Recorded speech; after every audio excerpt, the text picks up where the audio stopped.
এটা রক্ষাবন্ধনের কিংবা রাখি বন্ধনের উৎসব শুধু নয়, রাখি বন্ধনের সংকল্প। 1905 সালে রবীন্দ্রনাথ যে রাখি বন্ধন করেছিলেন সেটি ছিল বাংলাদেশের, বলা উচিত বঙ্গভূমির এক বিশেষ ধরনের রাখি বন্ধন।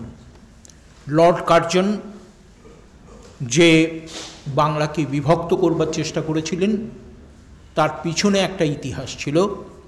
সেই ইতিহাস ছিল সাম্রাজ্যবাদী ব্রিটিশ সরকার। তারা চেয়েছিলেন প্রশাসনিক কারণে তারা বাংলাকে দুই ভাগে ভাগ করে দেবেন, কিন্তু এই দুই ভাগে ভাগ করে দেওয়াটা তখন বাঙালির রাজনীতির পক্ষে, বাঙালি যে ভারতবর্ষকে চাইছিল সেই ভারতবর্ষের স্বপ্নটাকে সম্মানিত করার জন্য তাদের মনে হয়েছিল এই বিভাজন আমরা চাই না। এই বিভাজন বাংলা চায়নি বলেই বঙ্গ বিভাজন হয়নি।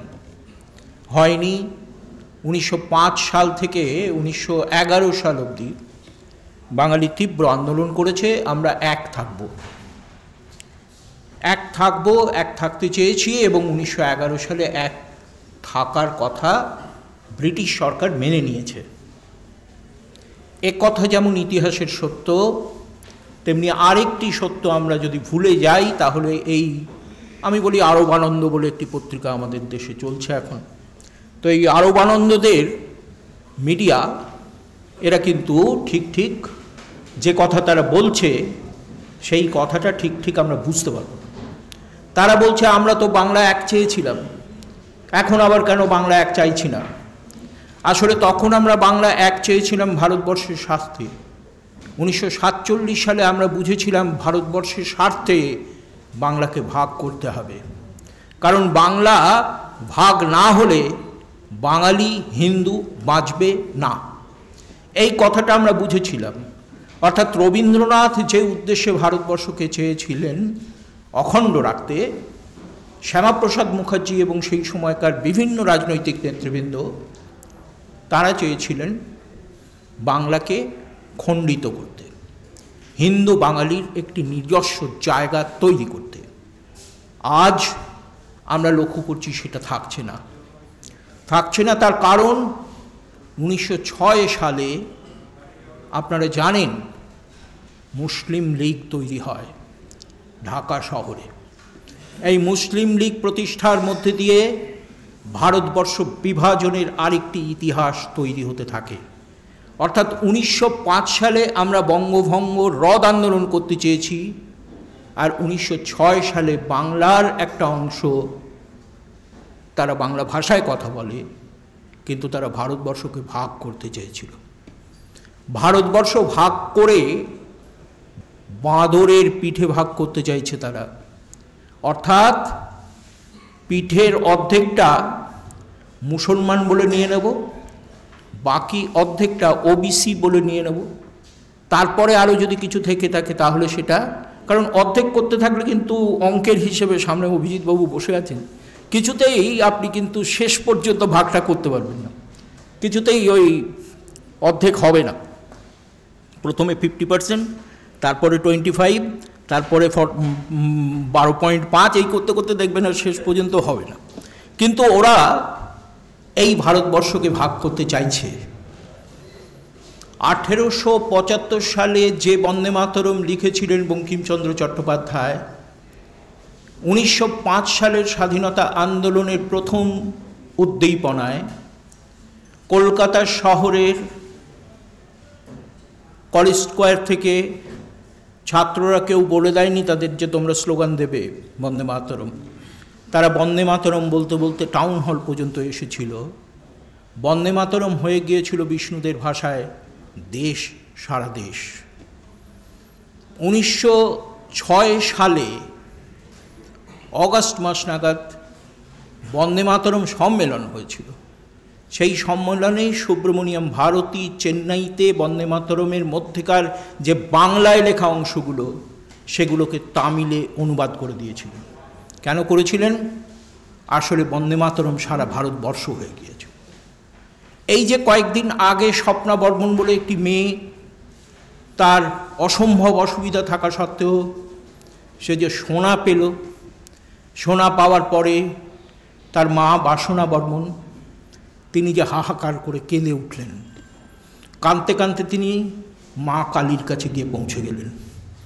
মা কালীর দুটো গাল ছুঁয়ে তিনি কাঁদছেন, আর শিব ঠাকুরের মাথা নুইয়ে বাবা বাবা গো বলছেন। এই বাসনা বলে যে জননী, এই জননীর মধ্যে আমি দেশ জননীকে খুঁজে পাই, যিনি কালী ঠাকুরকে দেবতা বলেন, শঙ্করাচার্যের মতো যিনি বলেন শিব ঠাকুর আমার বাবা। আমি এই ভারতবর্ষের মানুষ, এই ভারতবর্ষকে বিভাজন করবার চেষ্টা আমি কোনোদিন স্বীকার করব না। আর বাংলা ভাষার কথা বলে যারা বাংলাদেশের কাছাকাছি যেতে চাইছে বলে পশ্চিমবঙ্গকে বাংলা করতে চাইছেন, তারা বাংলা মদের ব্যবসা করতে চাইছেন কি? আমাদের জিজ্ঞাসা করতে ইচ্ছা হয়। আমাদের জাতীয় সঙ্গীতে প্রদেশের নাম কি আছে? দ্রাবিড় উৎকল বঙ্গ। একে ভুলিয়ে দিতে চান পিসিমা? একে ভুলিয়ে দিতে চাইছেন? বাঘের বাচ্চা বলছেন নিজেকে। এনআরসি এনে দেখিয়ে দেবো আমরা বাঘের বাচ্চা কিনা। পশ্চিমবঙ্গে এনআরসি এনে দেখিয়ে দেবো আমরা বাঘের বাচ্চা কিনা। বাঘের বাচ্চা দেখাচ্ছেন, বিদেশি লোকেদের নিয়ে এসে তাদের ভোট নিয়ে চালাকি করছেন। চলবে না। 40 লক্ষ আসামে এনআরসিতে ডিটেক্টেড হয়েছে মাত্র। হবে, তারপর কি হবে? পশ্চিমবঙ্গে 1.5 কোটি লোক ডিটেক্টেড হবে, তারপরে কি হবে? আসার সময় আমার ছাত্র জিজ্ঞেস করছিল, স্যার এত মুসলমান, তাদের দিয়ে কি হবে, কি করব তাদের দিয়ে? আমি তাকে বলছিলাম, প্রথমেই ডি ক্যাটেগরিতে ফেলে দিলে পিসিমাদের আনন্দ শেষ হয়ে যাবে। কেন বলুন তো? ওই জ্যোতিপ্রিয় মল্লিকদের তো ভোট ব্যাংক শেষ। তারা তো বুঝতে পারবে এরা তো আর ভোট দেবে না। যদি ভোট না দেয় তাহলে কিন্তু ওই মুসলমানের আর কোনো শক্তি থাকছে না। সুতরাং আসুন আমরা বাঘের বাচ্চার মতো লড়াই করে বলি, আমরা কিন্তু এনআরসি করবই, পশ্চিমবঙ্গে এনআরসি লাগু করবই। এইটা আমাদের স্বীকার করতে হবে, এটা আমাদের প্রচার করতে হবে। আর পশ্চিমবঙ্গ নাম বদল করবেন, চালাকির একটা সীমা আছে, চালাকির একটা সীমা আছে। ওই তরেও ব্রাহ্মণে বাংলার প্রথম নাম পাওয়া যায় কি? বঙ্গ। অঙ্গ, বঙ্গ, কলিঙ্গ। আপনি এই ইতিহাস ভুলিয়ে দিতে চান বাংলার নাম বদল করে? চালাকির একটা সীমা আছে। আপনি বাংলাকে বাংলাদেশের অংশ করতে চাইছেন, হিজাব পরে ঘুরে বেড়ান, চালাকি করবার সীমা থাকে না?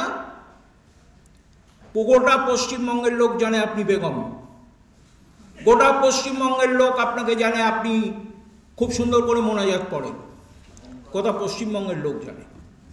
তা আপনি এখন বাংলাদেশে মিশিয়ে দিতে চাইছেন, কিন্তু পারবেন না। সেদিন বাঙালি ভারতবর্ষের ঐক্যের জন্য বঙ্গভঙ্গ রদ আন্দোলন করেছিল। আজকে বাঙালি বঙ্গভঙ্গ রক্ষা করবার জন্য, ভারতবর্ষকে সম্পূর্ণভাবে স্বাদেশিকতার ওপরে দাঁড় করানোর জন্য নতুন রাখি বন্ধন করবে, বঙ্গভূমি রক্ষা করবে, পশ্চিমবঙ্গর নাম রক্ষা করবে। দেখি আপনি কেমন বাঘের বাচ্চা রুখতে পারেন। আমাদের এই শপথ নিয়ে যেতে হবে। বন্ধু, 60 বছর বয়সে ছাত্র সমাজে ঐতিহাসিক সমাবেশ অনেক হতে পারে, এবং সেই সমাবেশে প্রচুর তোলাবাজ গিয়ে নিজেদের মধ্যে মারামারি করতে পারে। এবং তোলাবাজির কাজটা কেন না? কলেজগুলোতে ভর্তি হচ্ছে না। কেন ভর্তি হচ্ছে না মশাই? টাকার রফা ঠিকঠাক হচ্ছে না। কেন টাকার ঠিকঠাক রফা হচ্ছে না? কারণ নেতাদের মধ্যে একজন নেই তো, অনেক নেতা আছে, কে কত চাইছে বোঝা মুশকিল। এই অবস্থায় যতই না কেন আপনি মেয়র রোডে বাঘের বাচ্চাদের সম্বোধন করুন, তারা নিজেদের মধ্যেই লড়াই করবে। লড়াই যে করবে তার প্রমাণ তো পাওয়া যাচ্ছে। হঠাৎ হঠাৎ বোমায় উড়ে যাচ্ছে অফিস, প্রমাণ তো পাওয়া যাচ্ছে।